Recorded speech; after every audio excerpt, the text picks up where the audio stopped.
So let's go with bread unbound, a relaxed, easy, unfinicky, unbound way of making yeast bread with whole wheat or other flour, so that we can actually use sourdough that's snoozing in the fridge. Do you have any sourdough in your fridge? It can be sitting there for a day, a week, 2 weeks, 2 months. There should be some. It's been in my fridge for years. I haul it out and I turn it into delicious, scrumptious baked goods, really easy with no fiddling. Haul it out, you can make, when you warm up your sourdough, sticky buns, crumpets, maybe some toast.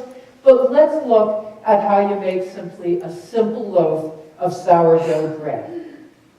You dump the starter out of the cold jar into a bowl. Then to that cold starter, you wake it up by adding basically a part water to a part flour. Stir it all about. Start getting it mixed up. That's the food. With sourdough starter, there's no fussing to get the yeast just right, just warm. You let it sit there a few hours, overnight, a day, shove it in the fridge a few days, basically until those yeast start perking and eating the flour and waking up, and now you're ready to bake bread. For bread itself, you need some of that sourdough starter, put the rest back in the jar, back in the fridge to snooze, and basically a ratio of 1 part water to 2 parts flour and some salt.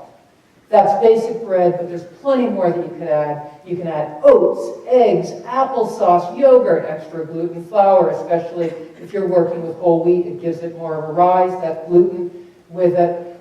And you can even add, as I did here, some molasses into your bowl. Add some more flour if it's too liquidy, and stir it about a little bit.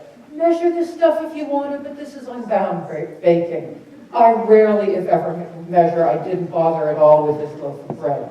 Time to knead by hand on the countertop, or I tend to do it in the mixer with a dough hook. Keep on adding flour or water until you get basically a good mixture that looks more or less like this. It's going to go from sloppy and loose and sticky to smooth and satiny, clearing the countertop easily, clearing the sides of the bowl, clumping around the dough hook. And at that point, well, that was the longest, hardest part of the sourdough bread baking. It takes about 10 minutes to mix your ingredients together and to knead it. And then, essentially, you're just going to let it sit around and rise. Let those yeasts start waking up, nibbling on the flour in there, the wheat flour. You want to cover it to keep it moist, either with a damp cloth, or I tend to use a plastic bag, reduce, reuse, recycle. If you put it in a warm place, the yeasts are going to multiply fast. In a cold, like the fridge, 3 days, whatever you want. You're waiting until it's doubled in size, till it's soft and poofy. With some loaves, my kitchen is so cold, I stick the bowl on the top of the radiator when I really want it to get ready in a few hours or so. Then grease a pan, take the dough, cut off a hunk of dough that will fit the pan, maybe fold the dough a bit on itself just to make it neat. I pop it in the pan upside down, flip it over, the top is a little bit oiled, keeps it moist. It's for the second rising. This goes much, much faster than the first rising, an hour or so for the second rising. If you want it to go really fast, stick it in an enclosed place, such as my oven here, where I put in a pan of hot water, covered the loaves in the pans with some plastic, and that rises it in an hour or so. Or you want it to go slow, stick it back in the fridge. When it's doubled in size, that's your clue. Preheat the oven, make it nice and hot, fancy up the top of the dough if you want to. I slashed it with razor blades here. The cuts actually allow the bread to expand even more. And then you bake it in the oven for, again, an hour or so. It's really hard to totally ruin your bread.